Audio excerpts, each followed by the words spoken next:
a way that makes you vulnerable to opportunistic diseases that otherwise you would not catch. One of them being toxoplasmosis. When we were looking at the show, we heard them going down the list of opportunistic diseases, and lo and behold, they came to a point where they made reference to this particular disease. We looked at each other and said, wow, that's what happened. When we realized that's what had happened, then we said, look, you know, our friend did not fit the profile. He was not a gay white man. So we said at that point, clearly there's a way in which this disease is impacting people beyond the gay white male community. That's very significant because black people did not think of themselves as being folks who were particularly susceptible to this disease at that point. Since then, significant research has been done that allows us to be able to know that there were people dying in significant numbers from this disease in our community, although it was not being thought of as being HIV and AIDS, but rather people who just simply, because of some weakness in their immune systems, had contracted various diseases like toxoplasmosis, but also things like pneumocystis pneumonia. A lot of people early on, you would hear they died from pneumonia. But pneumocystis pneumonia is not a form of pneumonia that normally is caused. As a matter of fact, most of you every day are exposed to bacteria that could probably translate into your being susceptible to toxoplasmosis, and you probably could be more vulnerable to a strand of pneumonia like pneumocystis pneumonia.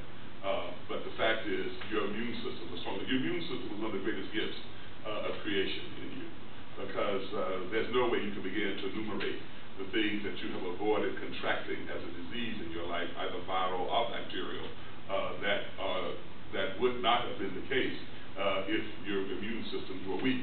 So one of the things that we began to say was, let's look into this.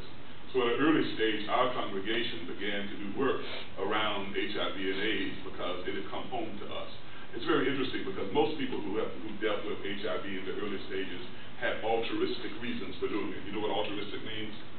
You know what altruistic? I don't want to use language you don't understand. Altruistic reasons usually mean that you had some personal reason, okay, that it came home to you, that it impacted your mother, your sister, your mother, your father, your neighbor, your cousin, your friend, you know.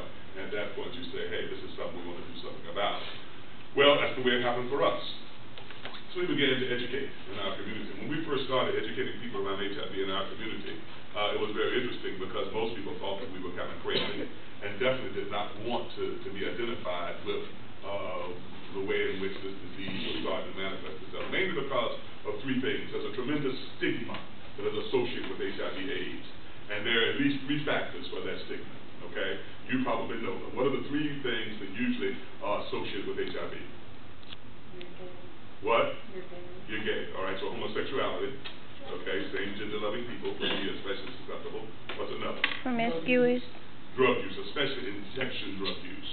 But drug use in general could be the answer, okay? Because one of the things we do know is that when you are high, it could be alcohol or it could be other recreational drugs, especially marijuana and cocaine. Those drugs are thought of as being disinhibitors. Disinhibitor, get that word, disinhibitors, right? Y'all drink? Yeah, you do. And you get high? Yeah, you do. Okay. Don't play with me, all right? Be for real, right? Okay, the fact is, it happens all the time, right? But you will do things under the influence of drugs and alcohol that you would not do. A disinhibitor means that it takes away your inhibition. And when your inhibition goes away, you're more likely to engage in behavior that will make you more vulnerable to catching this disease. All right? So in that sense, drugs and alcohol do end up being a part of it as well. Okay, what's another one? Promiscuity. Promiscuity. Who said promiscuity? You hit it right on the head. Promiscuity ends up being another, okay? And the other is that not only promiscuity, but the whole business of commercial sex trade as well. They think of people as being who are involved in negotiating one way or another their survival by sexual favor. All right? By sexual favor. It's really interesting. Your generation